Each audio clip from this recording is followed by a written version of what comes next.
నమస్తే అండి అందరికీ. ఇవిగోండి చూడండి. నా చేత్తో పెట్టిన మందార మొక్కలండి. మంచిగా పువ్వులు పూస్తున్నాయి. నా కృష్ణయ్యకి మంచిగా రోజు సమర్పిస్తున్నామని చెప్పి చాలా అంటే చాలా సంతోషంగా ఉంటుందండి మనసుకి. ఇదిగోండి తోటకూర.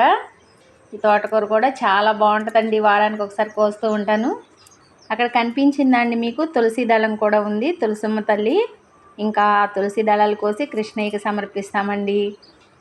మన చేత్తో పెట్టిన మొక్కలు పువ్వులు పూసి ఆ దేవుడికి సమర్పిస్తే ఆ ఆనందమే వేరు కదండి ఎవరికైనా.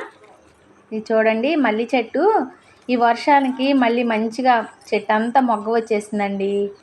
మంచిగా పువ్వులు పోస్తుంది, చెట్టు అంతా మొగ్గ వచ్చేసిందని చూసి మీకు కూడా కొంచెం చూపించుదామని చెప్పి చిన్న షార్ట్ వీడియో చేశానండి.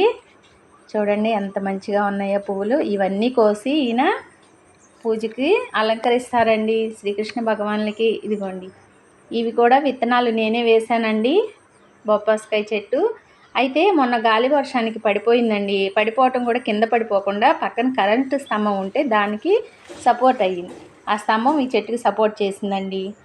చాలా బాగున్నాయి కదండి కాయలు. చాలా అంటే చాలా టేస్ట్గా కూడా ఉంటాయండి. ఆల్రెడీ ఒక కాయ కోసి కృష్ణ భగవానికి నైవేద్యంగా పెట్టాను.